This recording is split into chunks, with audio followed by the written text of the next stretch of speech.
Well, good afternoon, everyone. Welcome to Lunch with a Leader. I'm Christy Webb. It is great that you joined us today. We want to take a moment and turn around and thank Andy and his team from Chick-fil-A for providing lunch today. If you notice, they're wearing some awesome hats that Brenda promised me I would be able to get one. It says spicy chicken biscuit on it. They are selling them officially starting today, every day. So make sure you go by and you grab one of those biscuits. Super yummy. So our goal here at Lunch with a Leader is to equip our local leaders with spiritual truths so that they can further the kingdom in their circles of influence. And we do this by taking a look at the life of a leader in Scripture. And we learn from their experiences. So today we will be continuing to look at the life of Nehemiah. In just a second, Mike will be coming up here to finish up that. But before we get started, we want you guys to finish lunch, huddle around your tables, and discuss this question. Why is it the tendency of leaders to act first and then get information second? Thanks, you guys, for joining us today.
Well, hello, everybody. If I've never met you before, I'm Mike, and it is an honor to get to spend a few minutes with you today talking about leadership, talking about spiritual leadership, and talking about how we can take great truths, apply them to our lives, and help make ourselves a little bit better. So let's go back to the table talk. Why can we be so impulsive sometimes as leaders to get the cart before the horse? We just sort of run ahead. Why can we do that sometimes in leadership? What would y'all say? What were some of the things that came out of your tables? The pressures of time. The pressures of time. Yep, it's time influence. What else? Afraid you look indecisive. Yeah, you don't want to look indecisive. You don't want everybody looking at you like, what are you doing? Why did you not make a call? Why did you not make a decision? And you can overthink things at times. Very good. What else? We don't want to be paralyzed by analysis. Like overthink it forever. Yeah, the whole paralysis by analysis, right? We want to overthink it. And based on your personality, if you've ever done DISC, based on your personality, some of you lean more. You always need more information. Some of you need no information to make a decision. So we're going to be somewhere in between today. So right there on your table are notes. Go ahead and grab those notes. Those will be our guide to work along today. You've got pens there as well. You're welcome to keep a pen, and we will dive in. So we got Nehemiah. If you have not been here since we started the life of Nehemiah, Nehemiah was a cupbearer to the king. Nehemiah, his job was not construction. His job was working for the king. He lived in a palace. But Nehemiah got burdened. He heard about the walls of his city, Jerusalem, being torn down. To our knowledge, Nehemiah's never lived there. But Nehemiah heard they've been torn down. Nehemiah goes to investigate, and we find Nehemiah being committed. Last month, talked about being committed to the cause, and today we find Nehemiah now on the hunt and on the look. So before we dive in today, would y'all pray with me? Father, today we give you this time. And Father, I know how valuable time is to each person sitting in this room. Father, they have a bazillion things on their plate, but yet in the middle of it, they've decided that they have got to be the leader, not just that they are, but Father, the leader that you created them to be in this place and this space and time that they're in now. So Father, may we learn lessons from those that have gone before us that not only did it, but they did it well. And they were commended for the work that they did. And so, Father, teach us truths we didn't know. Remind us of things we do know. And Father, may we walk out of here in a few minutes a little better, a little stronger, a little more focused to be the leader that you created us to be. And Father, we pray this now in Jesus' name.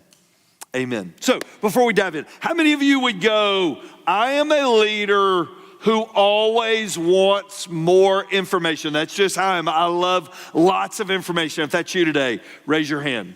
All right, you're trying to decide whether to raise your hand or not. All right, you're one of those people going, I'm not really sure. How many of y'all are like, yeah, I don't need a lot of information. I'll just go with my gut. All right, raise your hand. Okay, a few years ago, my son's sitting in the room. If you're familiar with DISC, he is a C personality at like 94 and 97 is very, very high. And I am an I at 98. And so he needs lots of information. I need no information. He was announcing our baseball games at Allatoona, and he would put together a scouting report for every game. I mean, a detailed scouting report on every player. Well, he's announcing the games in the booth. I'm calling the pitches down on the field. I pitched, and so I've got a knowledge of what I'm looking for, and I lay his scouting report beside me, and I would be getting texts going, pick up the work that has the information and quit using your gut. Basically what he's saying is, if your gut was so good, you'd still be pitching. All right, and so basically what he's saying, you need to use the information, right? Nehemiah lays a great template for how we all, no matter our personality, we all need to lead. Here we go. Nehemiah chapter 2, verse number 9. If it's not in your outline, yep, it's there on your outlines. It'll also be up on the screen. Every now and then I may stop and get you to underline something. So Nehemiah is on the scene, right? He got papers from the king, and the king has set him free, and he's told him, you go. So Nehemiah is here. He's in Jerusalem. Look at what. So I arrived in Jerusalem 3 days later. I slipped out during the night, taking only a few others with me. I had not told anyone about the plans that God had put in my heart for Jerusalem. All right, time out real quick. Remember, Nehemiah had prayed for months for God to open this door. This wasn't like on Tuesday night he decided to do it, on Wednesday he asked the king. He had prayed and sought the Lord, but it's interesting. He says, I didn't tell anybody about it. Look at what it says. We took no pack animals with us except the donkey I was riding. After dark, I went out through the valley gate, past the jackal's well, over to the dung gate to inspect the broken walls and burned gates. Then I went to the fountain gate and to the king's pool, but my donkey couldn't get through, and I want you to underline this next phrase. He couldn't get through the rubble. What does that tell you about what the walls were? They were torn down, right? The walls are decimated. It is now Jerusalem is a mess. So though it was still dark, I went up to the Kidron Valley instead, inspecting the wall before I turned back and entered at the valley gate. The city officials did not know I had been out there or what I was doing, for I had not yet said anything to anyone about my plans. Time out real quick. Why do you think Nehemiah keeps going, I hadn't told anybody what I'm doing? Why do you think he keeps saying that? What would y'all say? Why do you think Nehemiah, he keeps belaboring the point? Nobody knew I was there. I had told no one about my plans. Why was that so significant to Nehemiah? Nobody would talk him out of it. Nobody had talked him out of it. Very good. Why else? He didn't know for sure exactly what he was going to do. He didn't know for sure exactly what he was going to do that. Yes or no? Did Nehemiah know at this point he was going to do something? Yes or no? Yes. The people didn't know. Nehemiah knew. And Nehemiah is processing what's happening. And it's interesting how many times he notes this. So look at what happened. I had not yet spoken to the Jewish leaders, the priests, the nobles, the officials, or anyone else in the administration. Verse 17 is the transition. But now, listen to what he says. But now I said to them, you know very well what trouble we're in. All right, time out real quick. Nehemiah, is he an insider or is he an outsider right now? He's an outsider. He just showed up. He's burdened, but it ain't like he's been there. He sees it, but he's an outsider. But he does something that every great leader does. And I want you to write this out. Besides, I was thinking about this as I read it. He identified with the people there. He identified. He made the assumption. So he could have said, I know you guys haven't seen, how can you live in this mess? He didn't say that. He didn't say, why have you been sitting on your hands for all these years living in the squander? It's not what Nehemiah did. Nehemiah said, I know you see the problem that's around us. And look at what he goes on to say. This is a leadership masterclass. But now I said to them, you see the trouble we're in. Jerusalem lies in ruins and its gates have been destroyed by fire. What did the walls and the gates represent? Security. They represented everything that was safe. Let us rebuild the wall of Jerusalem and end this disgrace. Then I told them about how the gracious hand of God had been on me and about my conversation with the king. And they replied at once, yes, let's rebuild the wall. So they began the good work. Nehemiah lays out a process that I believe it doesn't matter if you're a DC personality or an IS personality or a DS or an IC. Doesn't matter. What matters is Nehemiah lays out something. Here's what we know, and I want you to write this word down. Don't forget, all this began with a burden. All this began with a burden. And I remember the month we talked about this. Burdens typically never benefit you. They always benefit others. Nehemiah will get no benefit from this. Nehemiah, at this point, he lives in the king's palace. But Nehemiah is burdened for his people and where they've been from. Everything begins with a burden, but then there begins a process. Our tendency is to ready, fire, aim. That's our tendency. And there's a couple reasons, and it's sort of what we talked about a second ago. I want you to write in 3 little blanks that we got there. Sometimes it's just impatience. It's just impatience. We are so burdened, we just go. We don't really have the information. We don't have stuff lined up. We don't really know anything. I don't really have time to walk around a bunch of walls. I wrote down, and this is what I wrote out beside it. This is a trigger leader. Like they just itch you to pull the trigger. It's a trigger leader. They don't really know yet, but they just I got to do something, especially if we're new or if we're under heat. Right? If you're new, you feel like you're obligated to do something. If you're under heat, you do it to cover yourself, right? We can be very impatient. We don't want to let things go any longer because we don't, and somebody said it earlier and I thought they nailed it, we don't want to look indecisive. We don't want to sit there and go, well, I don't want people looking going, I mean, why have they not made a move yet? Why have they not done it yet? I had a guy years ago, he moved to this community, he asked me some questions and I said, can I ask you a question? Why would you ask those questions? And this was his response. He said, I learned a long time ago, never tear down a wall till you first know why it was built. One of the best things I ever heard. He said, our tendency is to come down and just tear stuff down and then go, now why exactly was that? Why? Nehemiah battled through in it being a trigger leader, an impatient leader. But look at the second thing we can face sometimes. Sometimes it's just pride. Sometimes it's pride. We've been given a vision, we feel like, that came from the Lord, and we just get prideful. What do I have to learn from anybody? What do I have to learn from anybody? Why ask questions? What's the point of walking around? What's somebody else going to tell me? And this is what I read up beside that. That's when we become an arrogant leader. We think we don't have something to learn. All right, question. Will we ever know all there is to know about the industry we're in? Yes or no? No, never. We are never going to master our field.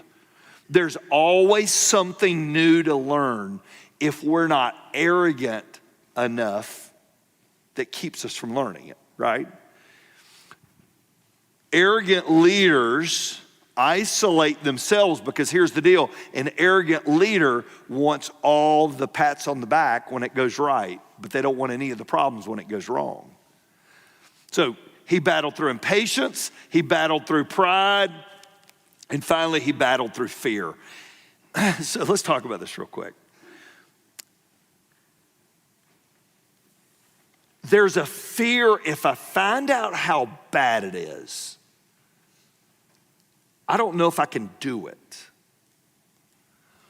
What's the danger fear plays as a leader when you're looking at a monumental task? Okay, let's just ask this question. How many of you have ever faced something and you felt fear looking at what was before you because it was scary? Raise your hand if that's you, all right? Why do we feel that? Why is that the most natural feeling? Because I think every leader feels it. Why is fear so real? And what does fear cause us to do in leadership? What would you say? Fear's a distraction, big time. What else? Irrational decisions. Pardon? Make irrational decisions. You make irrational decisions. Very good. Sometimes you avoid making a decision. It can be a motivator. Fear can play a positive, right? And motivate us. Sometimes, you know, in fact, the old legendary book, Good to Great, he calls it in that book, facing the basically brutal realities. You got to face up to brutal realities. Sometimes in our organization, things aren't good. So let me just say this, time out. A lot of y'all, I don't know you as well. I don't really like, a lot of our staff's in here, I don't like bad news and I don't deal with bad news real well. And I don't like to hear bad things. The problem is life's full of bad things. And there's just times in leadership, you're gonna face up to something and it's not good. And here's the hard part, and it happened on your watch. The walls didn't fall before you got there. The walls fell after you got there, and you got to own up to those walls. Fear could have kept Nehemiah from stepping into it, but it didn't. Nehemiah handled this textbook. Here's the crazy part. To our knowledge, Nehemiah does not have a master's degree in leadership from any local universities. Nehemiah he's about to rebuild the wall. He doesn't have a construction experience. Nehemiah was just called by God to do what he was called to do. And here's what I would tell you today. I don't care your industry. I don't care your occupation. I believe God puts the right people in the right spots for the right seasons if they allow him to. And we find Nehemiah doing it. So a couple principles I want you to write down. Principle number one that we learn from Nehemiah about investigating something before going public. Number one, investigation will confirm the vision is from God. If we will take the time, it will confirm that the timing is right, that it came from the Lord. Mike, how do I know? What is a litmus test from when something comes from the Lord? It doesn't benefit you, it benefits others. It's the number one litmus test. If you benefit from it, you've got selfish motives for it. But if it's gonna cost you something, it just makes it's a whole different, look at what he said. I told them about how the gracious hand of God had been on me. He didn't say that on the front end. He didn't play the God card on the front end. He did all the work, all the investigating. He played the God card on the back end and he said, listen, I'm here only because the Lord sent me. And here's what it determines. And I want you to write this little thought out and then I'm gonna read a quote. It helps us see if our burden is still white hot. I know sometimes when our kids were little and they would want something, we wouldn't give it to them the first time they asked. We'd let them ask for a couple years. All right, we'd make them play for it for a little while to see, is this something that was just like something they thought about, or is this really something they keep coming back to? Well, sometimes we got to do that with vision. Look at what Andy Stanley said, and I love this. So a lot of our concepts, so if you're like, man, Mike, I'm in a season of this in my life, the book Visioneering by Andy Stanley is a classic. And a lot of these thoughts today were birthed out of that book. Listen to what Andy said. Investigation will help you distinguish between a good cause and a God-ordained vision. If after a thorough survey of the landscape, you come away with a clearer picture of what could be and a hotter passion for what should be, chances are you've struck gold. Nehemiah, he waited. He goes out at night and he was burdened about the walls before he saw them. And when he saw them, he was eaten up with them. He knew he had to do something. And he knew that he had a part in this role. Number two, investigation helps me clarify my plans. It helps us get a game plan together, right? We've got a way to attack it. We've got a way to go after it. You know very well what trouble we're in. That's what Nehemiah told them. Guys, you live here. You know what trouble we're in. Jerusalem lies in ruins and its gates have been destroyed by fire. Let us rebuild the wall of Jerusalem and end this disgrace. Nehemiah saw it and Nehemiah determined, here's the plan that has to take place. Every great task demands a plan, right? Every great task demands a plan. Everything that's ever been accomplished that mattered of significance for a long term was always preceded by a plan.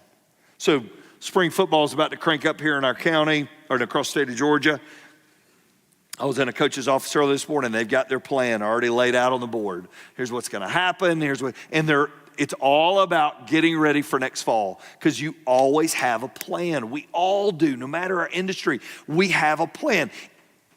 Do things always work out? No, but we got a plan going into it of what we think we're up against and what we think we're gonna face. I love how Warren Wiersbe is a great leader in the last generation. He said it this way, leaders must not live in what kind of world? What's he say next? Why do we okay, let's time out. Dream World's a nice place. Why are dream worlds nice to live in as leaders? Pardon? No problems?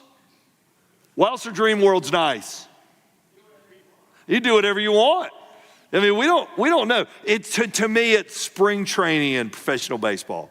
Every team starts the year fresh. And then all of a sudden you get through 2 series and Yankee fans are throwing things on people because Gallo can't hit. You got all kinds of stuff going on. Well, I mean, to think that realities aren't waiting is living in a dream world.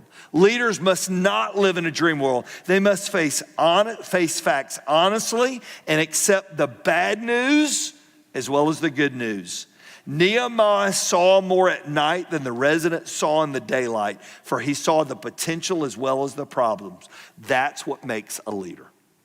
Nehemiah saw it. He got it. And number 3, investigation helps me communicate my vision to others.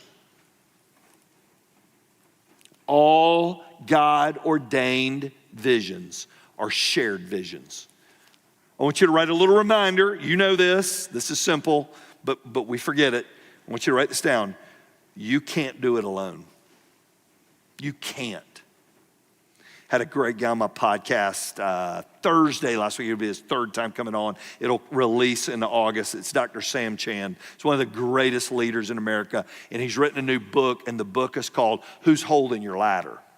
And he said he was sitting in New York and he was watching a guy cleaning windows, and he's like, boy, that guy's amazing to be up that high. And then he remembered there's somebody down below holding that ladder. And his thought was, you never achieve great things without great groups of people holding ladders for you, right? So Nehemiah knows, I got a burden, but I cannot build a wall in the amount of time. I'm gonna need these people, so I need to win these people. And Nehemiah gives the speech of a lifetime, and he wins over this crowd of people who don't know him. He said, I want you to circle this next word. This is powerful. Man, I love a great speech. Look at what he says. Jerusalem lies in ruins and its gates have been destroyed by fire. What's the next word? Circle that word.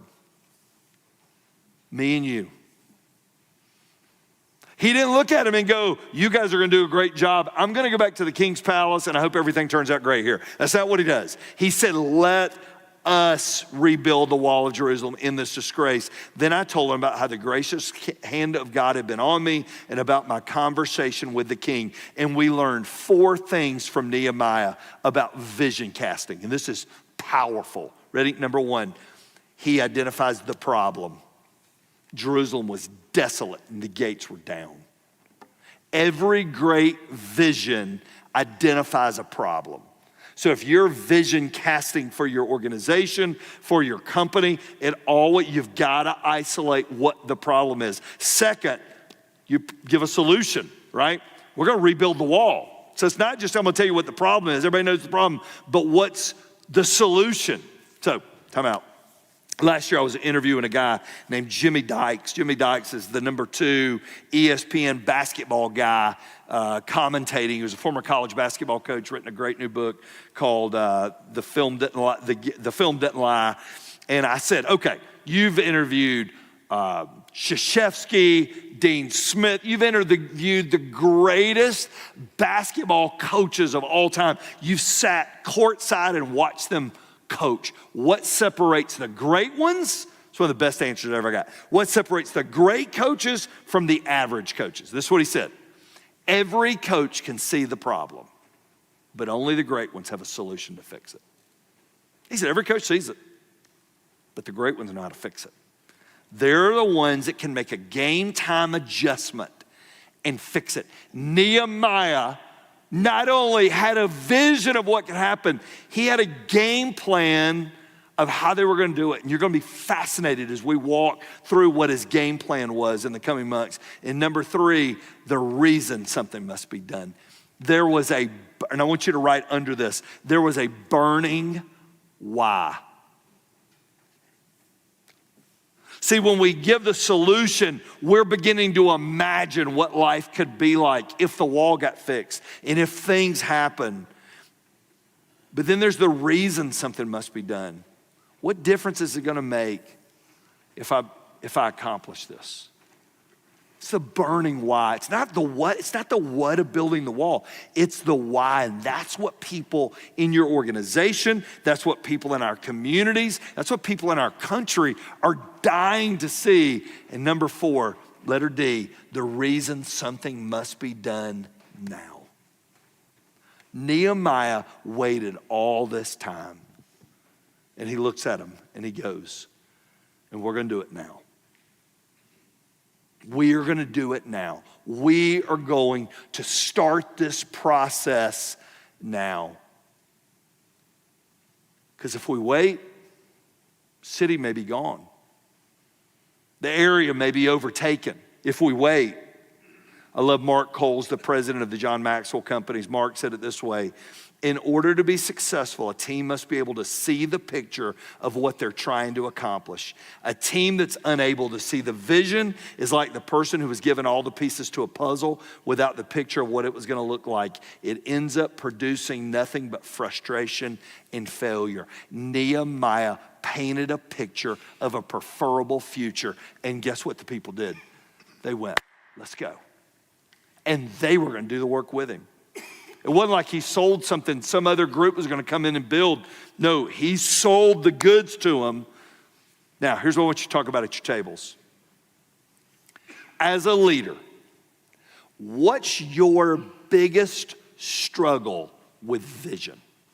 As a leader, as you think about it, what's your biggest struggle with vision? Because I think everybody knows vision is catamount, but vision is hard. I want you to talk about it at your tables. We'll be back up in just a second with some special guests.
Oops, sorry. All right, we are back, and I'm Stephanie Ford, for those of you that I don't know, and I'm on staff here at North Star, and we've got with us Kevin Scott. And if you don't know Kevin works with Addo, and Addo, I actually just said, what do you want me to say that Addo does, Kevin?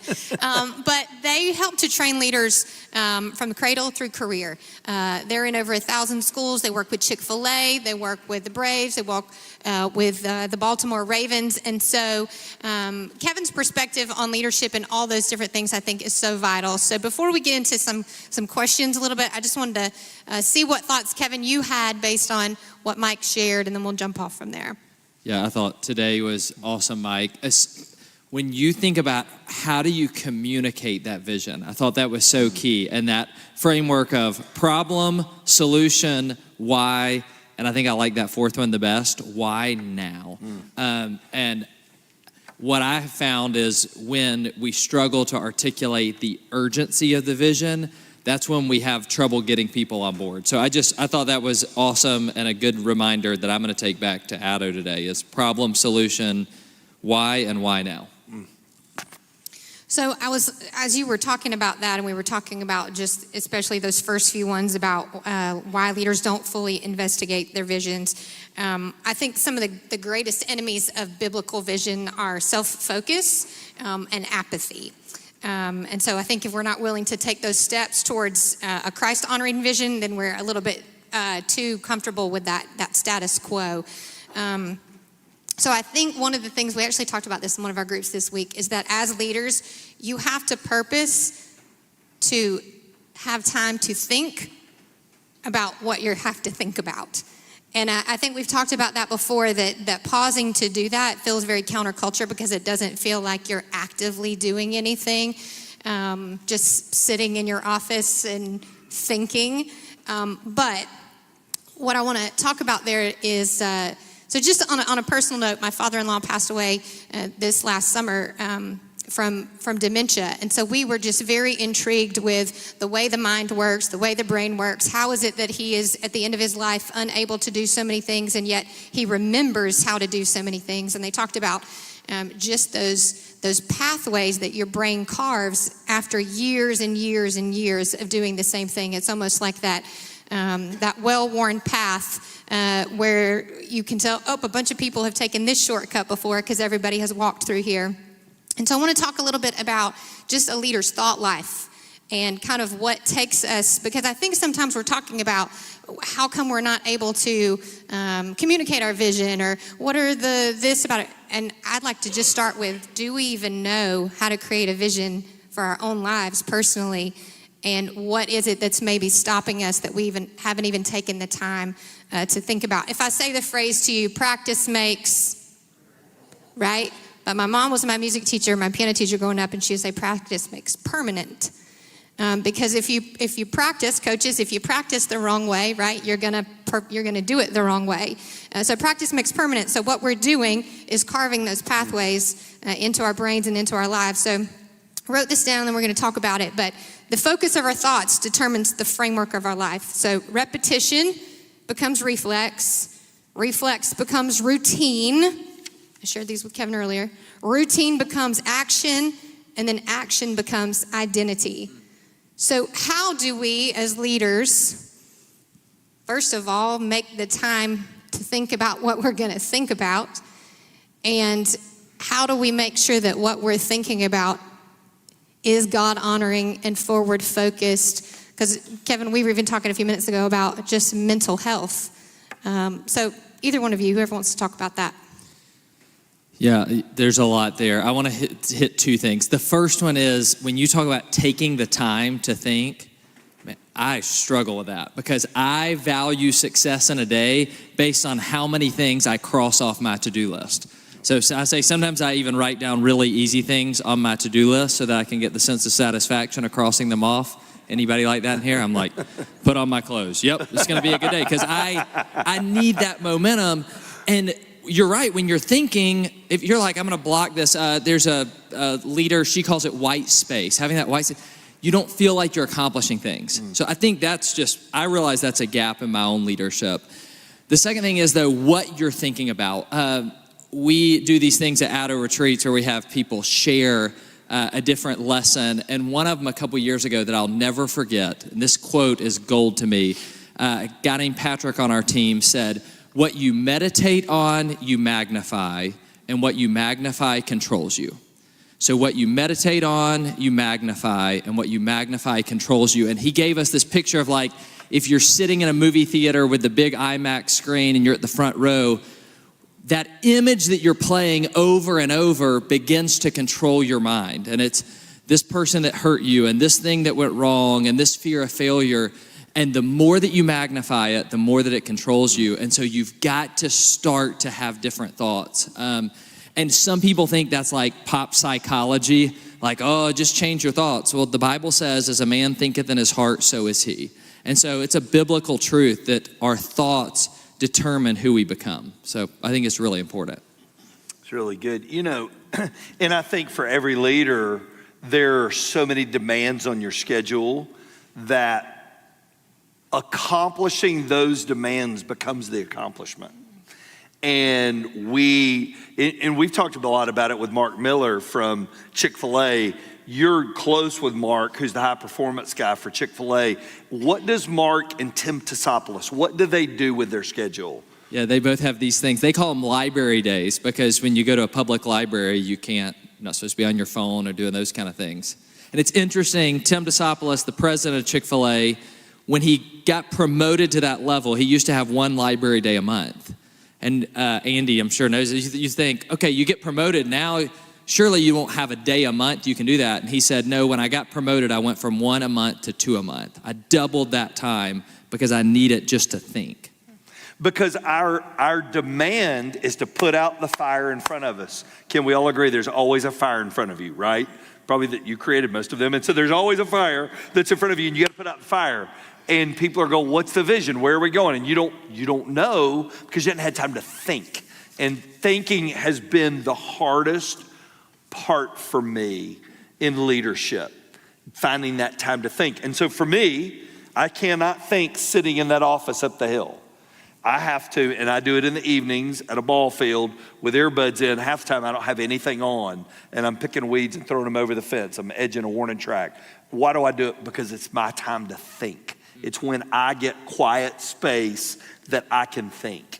And I think that's so good to remember because I think a lot of us believe that in order to think, we have to be in this executive setting behind my desk with my do not disturb on and not in the place that allows your mind the freedom to think and be free from distraction.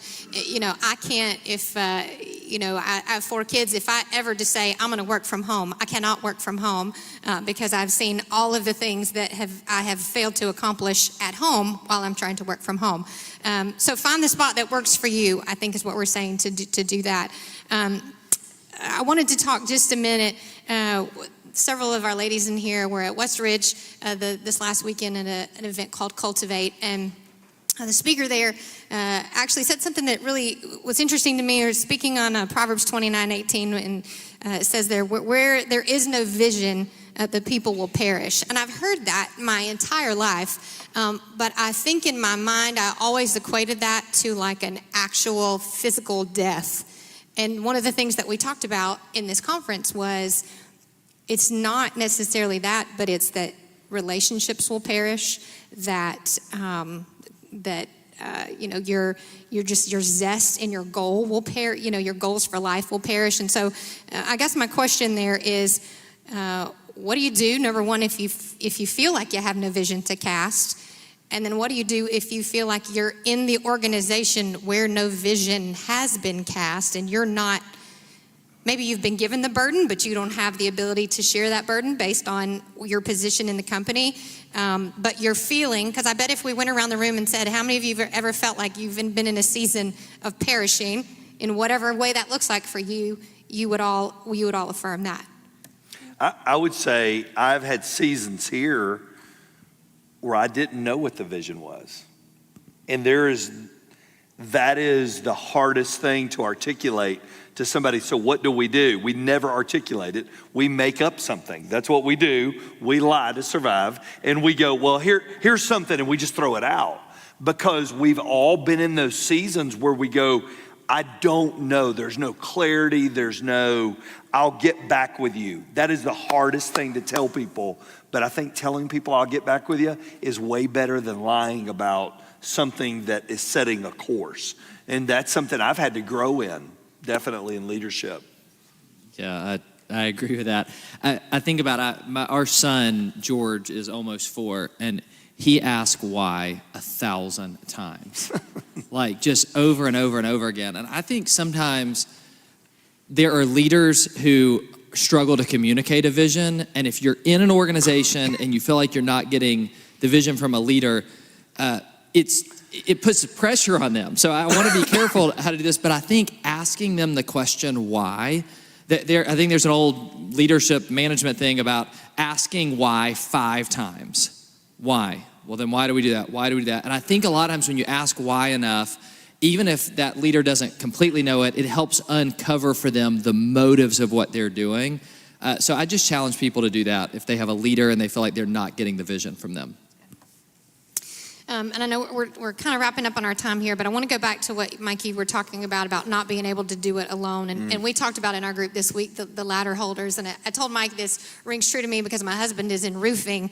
And there'll be a lot of times when he says, oh, I've got to go to such and such a place. And I'm like, I didn't think you were doing a roof there, whatever. And he'll say, oh, well, we have to hold the ladder, or I'm doing a double ladder pull, which basically means we're putting the ladder down. One of us is climbing up. The other one is climbing up. We're pulling the ladder up, and we're putting it on the next story. I'm like, maybe don't tell me all the details of the climbing the houses, but it is such a incredibly visual thing for me, and I think we say this sometimes, but especially women in leadership. I'm looking over at Chrissy and Courtney and some of the ladies here on our staff, because I think sometimes for women especially, we may feel a little isolated in our roles, and we're not part of the boys club that it exists in a lot of places. But just going back to that for a minute, what would you say is the biggest hindrance as leaders that keeps us from believing that we need those ladder holders in our lives? I think there are 3 main things that prevent us. And I would say it's ego, pride, and control. Yep. And they're all 3 different. Ego is, if I have to have a ladder holder, that means somebody else has to get some credit. And when I have ego, I don't want them to get the credit. Pride is really, I don't want to admit that I need the help. I struggle with this one for a long time. And by the way, we have incredible female leaders on our team. And one of the things they say is that they feel like men are much quicker to ask for help than a female is. And females end up doing a lot of this work because they don't want to admit they need help. And then the third piece is that control. And this a lot of us struggle with because we want to do it our way. And if somebody else is holding the ladder, sometimes they're up there shouting, well, no, you should be doing it this way. And it's like, shut up. I just want to tell you, I want to do it my way. So ego, pride, and control prevent us. But I think we understand that we'll never get to the heights we need to get to without somebody else holding that ladder. And when we can admit that and acknowledge it, I just think we can accomplish so much more. As is said in schools all over this community right now, what he said.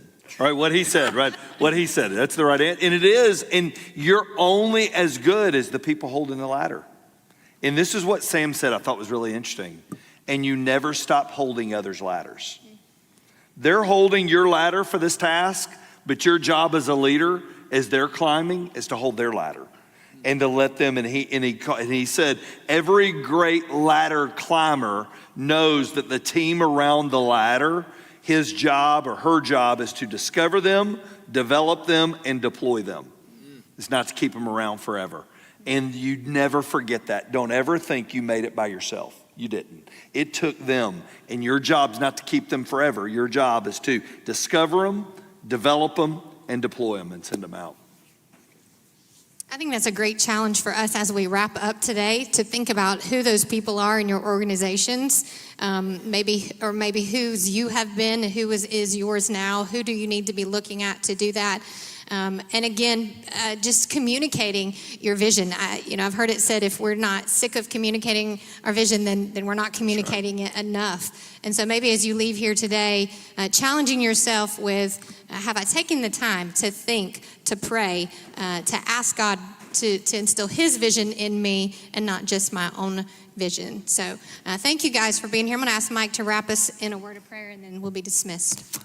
Father, thank you so much for a group of people that know that the task they've been given isn't just their task, but Father, it is something from you. And it's something maybe just for this season, but it matters. And God, I just pray for encouragement today. Father, I pray that they will know, number one, they're not alone, that you've got them. Number two, that you've got a plan for them that they can figure out and hone in on that plan. And number three, that when it's done, can invigorate and totally change a group of people in the community.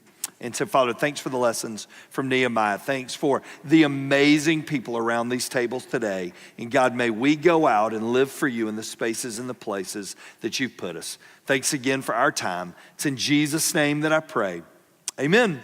Thank you guys for being here today. Remember, our next meeting is May the 16th, I think. Monday the 16th, something like that. Have a great day, everybody.